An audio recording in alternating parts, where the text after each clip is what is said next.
Does the felon appoint a special prosecutor to look into the Epstein case, thinking he has it rigged, but it backfires? Does the Wall Street Journal lawsuit just fizzle out, or does it backfire? And when I was scrying, I kept hearing people use the word Trump as a synonym for the F word, as to say, oh man, you really trumped up your life or effed up your life. Is that how it'll be used in 20 years? And what is life going to be like after Trump and MAGA? Let's look into all that. Welcome to Scrying Out Loud. My name is Trevor. First off, a huge thank you to everybody who's subscribed to the channel. Thank you for liking, watching, commenting on the videos. I do read all your comments. I try to respond to or at least like all of them. I don't always do the best job at it. Just because the channel's grown so much, it's kind of hard to keep up with, but I appreciate each and every one of you. I want you to know that. And if you've been promoting this channel on your social media platforms, a huge, huge thank you. It has not gone unnoticed. Um, okay, let's just jump right in.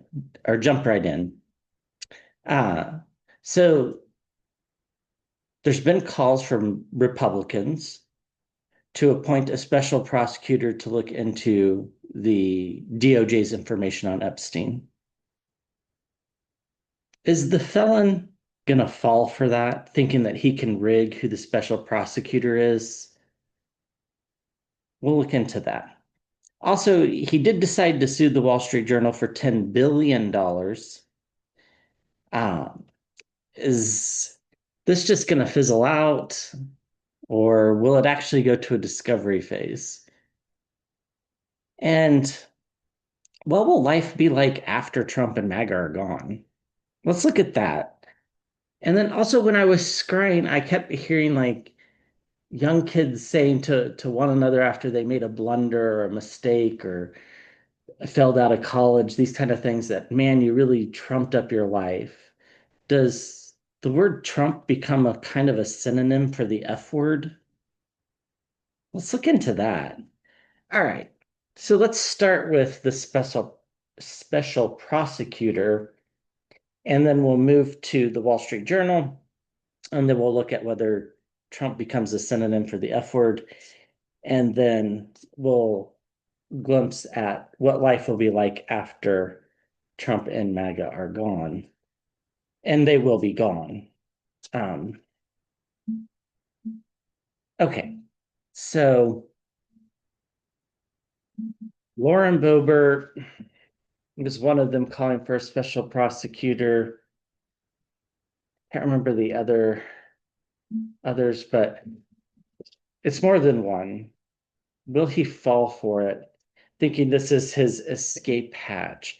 So releasing of the grand jury testimony isn't going to happen. Most likely, the federal judge will rule that that's inappropriate, and they'll blame the judge.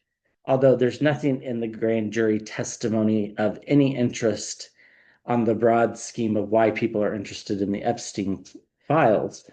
So, and I think the public is going to fully understand that that's just about the case against Epstein and Ghislaine Maxwell. Okay, so will the felon appoint a special prosecutor? The felon appoint a special prosecutor. Now, it is possible in some circumstances a federal judge can do it, although it's pretty frowned upon. It's often overruled. Um, and then it goes to a panel of judges, but it is possible that it can happen. But let's just look at, and part of the reason why that is a possibility, I'm not willing to read on that yet because it's pretty far-fetched, would be because the DOJ has shown such a conflict of interest in this. So will the felon himself appoint special prosecutor? be kind of a way to get MAGA off his back. Look like he's doing something, but if it's the game is rigged in his eyes.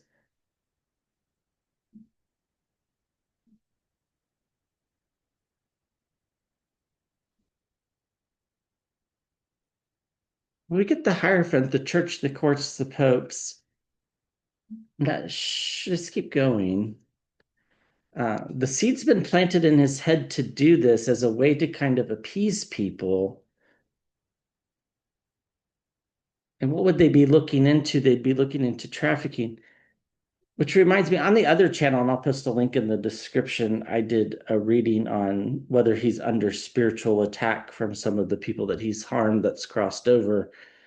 And the chariot card kept popping out in that reading, as you can imagine, because this is what a lot of it's about, is this trafficking.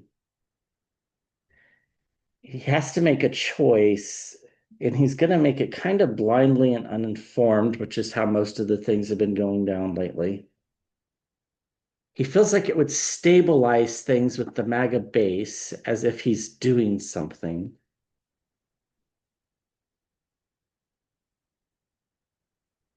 I think it would complicate things with his Wall Street Journal lawsuit, but that's probably not going anywhere anyhow. With the Queen of Pentacles,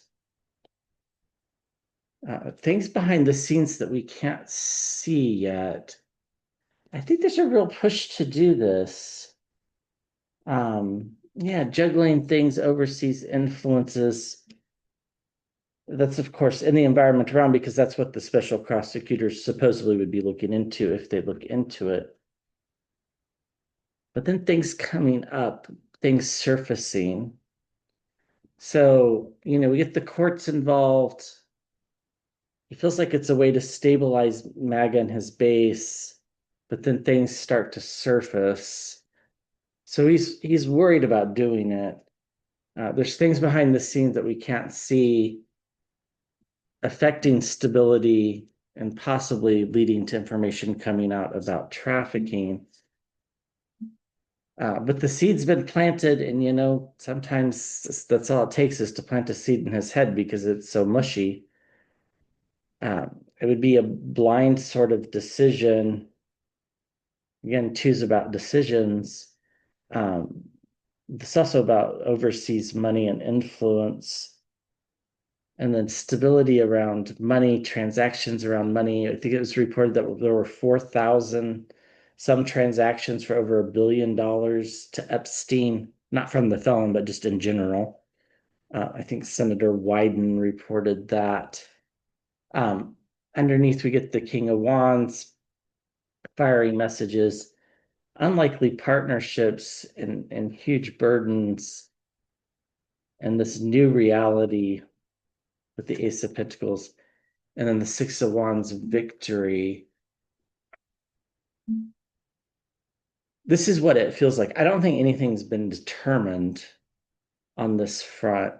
I think he's seriously considering it, which is probably news in of itself, because it'd be a big gamble. Even if he were to appoint somebody like Bill Barr, let's say, to do it, you never know that they might not hire somebody that goes rogue and uncovers a bunch of stuff, and it gets leaked, and various other things can happen. So I don't think it'd be smart, but I think he's thinking about it. But I don't think anything's been decided. Okay, what about this Wall Street Journal lawsuit? Now, when I was scrying on this, all I could see was like somebody pouring like Coke into a glass and watching, how the Coke will bubble up and then it settles down and then there's still little bubbles coming to the surface. And it just sat there and kept going until there were no bubbles left. And I think that's what's going to happen here. I think that the lawsuit will just fizzle out because they're not going to want it to go to a discovery phase. I think they made it such a big number that they're hoping that there'll be a settlement. But, and there might be, because it is Rupert Murdoch, but if there's not, I think ultimately the suit probably gets dropped, but let's take a look. What do we need to know about this Wall Street Journal lawsuit? It's a stupid move on his part to do it. If this ever went to discovery, it could be bad, but this might have been the whole deal to begin with when he was, because he approached the Wall Street Journal and Rupert Murdoch and said, don't publish the story. Maybe there was an agreement between him and Rupert Murdoch. Hey, you just sue me and I'll pay you whatever amount of money.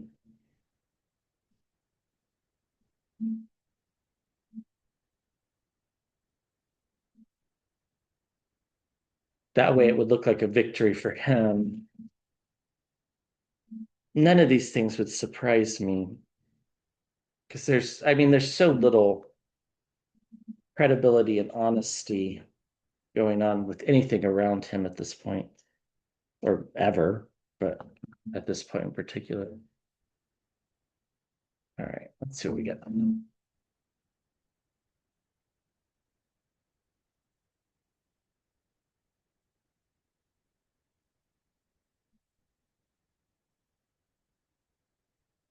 Well, there's a fiery type energy here. I feel like they're gonna fight back if he pursues this.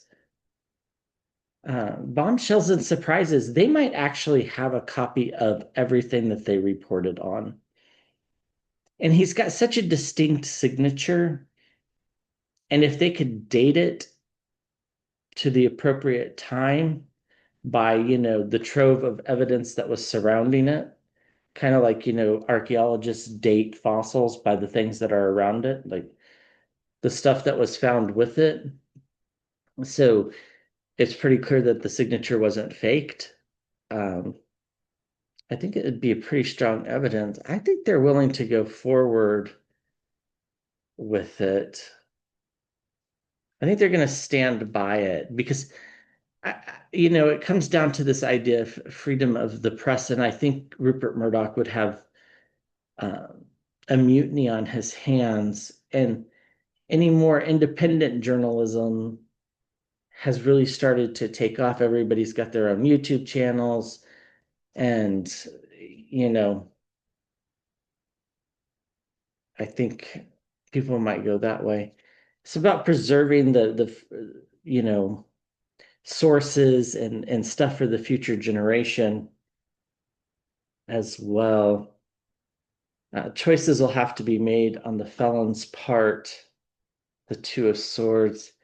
It's an unlikely partnership here between the press and Rupert Murdoch going against Trump. That's somewhat unlikely, but that's what's going to happen. Uh, he's got a huge mountain to climb. Um, they know this lawsuit's not going anywhere. They're willing to fight it. Yeah, they're in a defensive position. They're ready to fight. I don't think they're going to give up. I think ultimately what happens is the lawsuit gets dropped, but he'll tout how he's suing them for about 6 months to a year. The lawsuit will get dropped. Of course, I don't think he lives that long, but um, the Wall Street Journal is ready to fight and to preserve the next generation, being able the freedom of the press, and they're ready to defend what they did. And I think they have the evidence to back it up. It seems like an unlikely partnership that Rupert Murdoch and um, the press would go against the felon, but I think that's exactly what happens. And it's full steam ahead on their part. I think along the way, there'll be a lot of bombshells and surprises, like such as, oh, wait, here's the actual birthday card.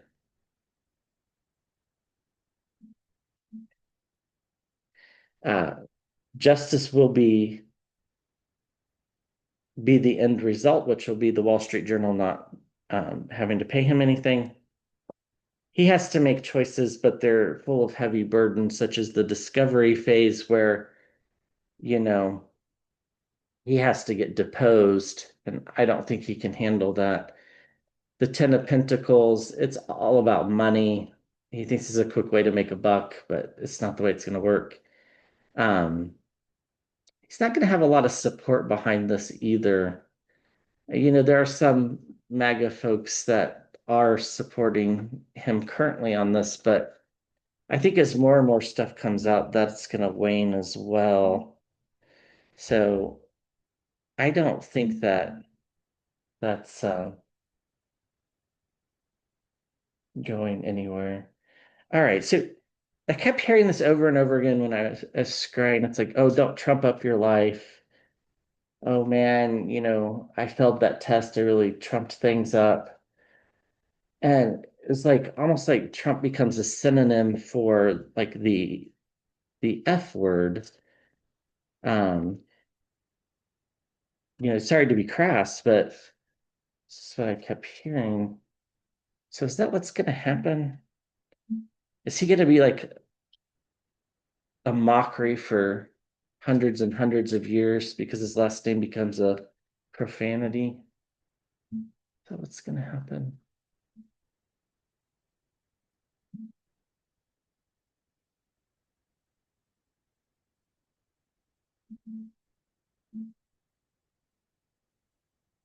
Kind of like I just trumped up that shuffle.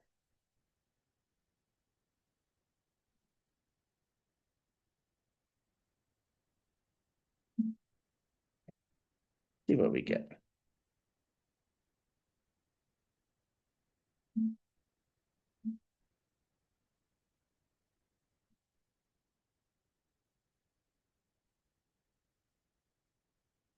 Yeah, we get the Five of Pentacles being left out in the cold. He's, you know, just a mockery, the butt of all jokes sort of thing by the end of this.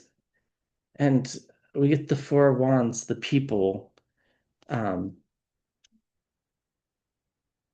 the voters, and we get the Queen of Pentacles, stability and consistency. It's like he will be seen as consistently doing everything bad. The way he handled COVID, the way he handled the economy, everything will be seen as bad in the years to come.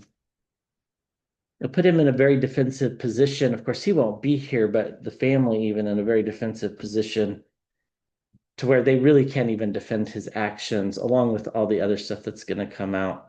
Here he is in his own reading at the center of it, the King of Pentacles. And see, we get the Two of Cups, partnerships.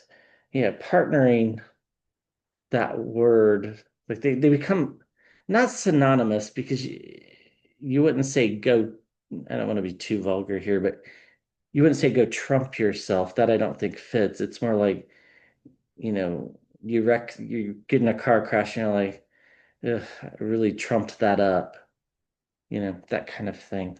Used that way. Judgment, it's a way of us coping, actually. It's a coping skill that the world develops to deal with this.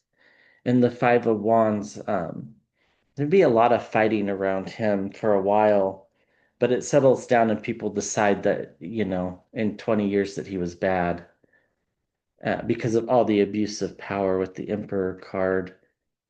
So he's left out in the cold. Who's he? The felon.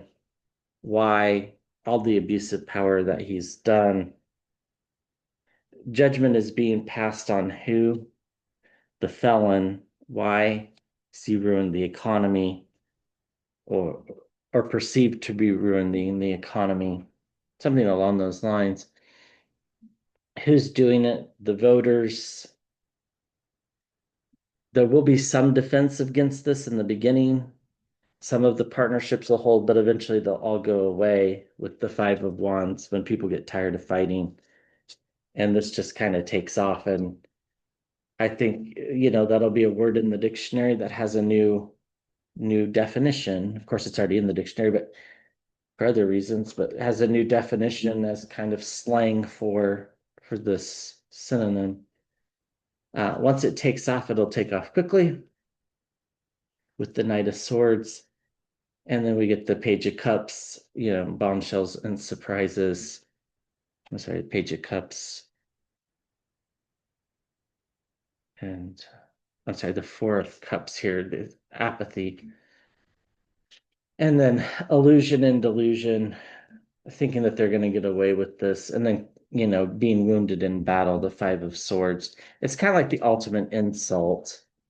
And I think that's why it takes off. And that'll, be pushed by people in, their 40s and early 50s, I think is how it kind of comes about. And then their kids and grandkids pick it up, and then all of a sudden we have ourselves a new word. So, all right, what's life going to be like after Trump and MAGA? Um, I think it's pretty easy to get jaded, and I try to be optimistic in the sense of because I feel optimistic, not because I'm selling false hope or anything like that. I just really do think things work out and that the Democrats undo a lot of the stuff that's in the big horrible bill. They undo a lot of damage that's been caused by the Supreme Court. Um, and they just are able to kind of fix things. And then by the time that all happens, there is, the want for MAGA is over because MAGA caused all these headaches. And now they're defending, people like that are associated with Epstein, or they're being forced to put themselves on that side of the fence. So, what is life like afterwards? Just show some cards here. What is life like after? So, I feel this is like, come 2032, around that phase. Like, it's going to take some time to phase things out, but not a super long time. We're not talking 50 years or anything like that. By 2032, people won't be running on the MAGA platform anymore. Woke won't be a dirty word in politics anymore. DEI stuff is going to come back. Women's rights, it'll be hard fought, but they will eventually come back. Reproductive freedom. All the Project 2025 stuff gets undone. The stuff that gets implemented, that is, which isn't, I don't think it's going to be too much. I hope. Don't think it is. What's life like afterwards?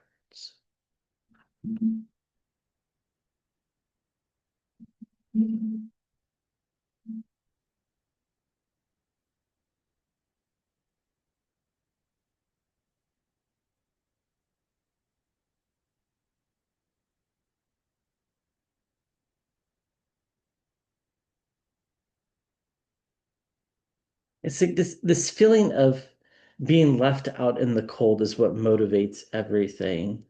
This feeling like we don't have a seat at the table isn't sustainable. And so therefore it kind of slowly evolves to where the people get the power back. And I think this is done because in 2028, we elect a very populist type president who's a Democrat, and Democrats will control the Senate and the House, and they'll put in some pretty progressive measures to make sure that gerrymandering is a little bit less prevalent. And if the Supreme Court tries to overturn them, they're just going to expand the court. I really do think that's what happens because it's kind of the only way to preserve democracy. And I know democracy survives because I've seen it. Now, exactly how that works, I don't know. Maybe the Supreme Court justices, some of them go away and we don't need to do that. Of course, if they're replaced by the felon, that's a scary story. Fives, there's huge changes. Fives are about changes. So these are big, big changes. Um, this feeling that government can harm us with just a cut of the pen, take away our health care with just a cut of a pen. Protections get put into place. So that can't, like, changes have to be gradual. They can't be so extreme and quick as to like devastate a whole part of the economy. these massive layoffs, things like that. They won't be able to happen like that anymore. There'll be guardrails put into place. And we're going to get a lot of our choices back. And it's like there eventually will be. Now, this is probably not for a while, but eventually there will be a sane two-party system. Right now we have crazy, and then we have the Democrats. And uh, and the Constitution is written so no third party can ever work. This is not the way the elections work. It's not who gets the most votes. It's you have to get a majority of electors to become president. And if you go back and you look at the early elections, all of them, nobody got a majority. And then it went to the House of Representatives. And then Congress picks the president. That's why we can't have third parties. It's in the well, I mean, we can. It's just, it's not wise. Because basically you'll just give in your vote to Congress to elect the president, right? So we'll have choices again. People will become more eloquent in their speaking. We'll have passionate leaders that actually follow through on what they say. They're going to do similar to Obama. Now, Obama was not perfect. There were things I did not like about President Obama, particularly with regards to drones, those type of things. But um, overall, he was a very successful president. The Affordable Care Act was a huge, huge thing. And, continued advancements in healthcare and in research and in science and STEM technologies. Uh, what changes, the main thing that changes is we get presidents that don't have as much power. The power of the presidency will be limited back to what it was supposed to be. There won't be president by executive order anymore. That somehow gets reined back in. And I think when that happens, it's not so fearful of who is president. The only thing that's really fearful is if all three branches of government are controlled by the same party, um, which is currently the case right now. But they're so dysfunctional that they can't get anything passed other than the big horrible bill. Uh, there'll be guardrails put into place to prevent sabotage, such as you can't run for president if you're a felon. You there might be more qualifications to be in Congress. And now I don't think they'll be extreme or anything like that. I don't think you'll have to have a law degree or anything like that, but I do think they'll just be common sense things that kind of ensure that the people that are there know what they're doing and they're not just puppets. Be a lot of things happening behind the scenes that are going on right now to make this happen that we don't understand because we're not supposed to. It's kind of like it takes a lot of distrust and faith that things will work out. And we move away from the trouble after they're gone with the Six of Swords. And we start focusing on the things that we really care about, which are friends, families, relationships. And we can start to let go of this excessive worry that the government is going to ruin our lives. So we get a seat at the table because we haven't had one for so long. The president's powers get limited. This enables us to focus on the things we really care about, like friends and family, pets, even. There's just a lot less anxiety. There are things working behind the scenes that we just don't quite understand. A lot of this is just the astrology of what's going to happen over the next 10 years. As we, move into the age of Aquarius firmly and quickly. That'll help limit the abuse of power, and it'll give us real choices on who to vote for. It won't be the idea of choosing between the lesser of two evils will sort of disappear. Um, fives are about change. It's not going to be easy. It's going to cause a lot of headaches, a lot of feeling beat down and burned down, but we already feel that way now. So, we're going to get eloquent speakers that know how to deliver on the things that they're talking about. There'll be limits put in place to prevent sabotage from external forces, and we'll be headed away from the trouble, and democracy will start to strengthen rather than weaken. And underneath, everything's pointing towards the same place, the same future that's good. And stability is coming, and the end of this cycle and the rebirth of another cycle, death and rebirth, is coming too. It really is positive. It's just we have to live through this time period. It's going to take a while for this all to work itself out. In the meantime, we have to continue to be diligent about what we're doing. So, all right. Thank you for watching. I'll be back with another video soon.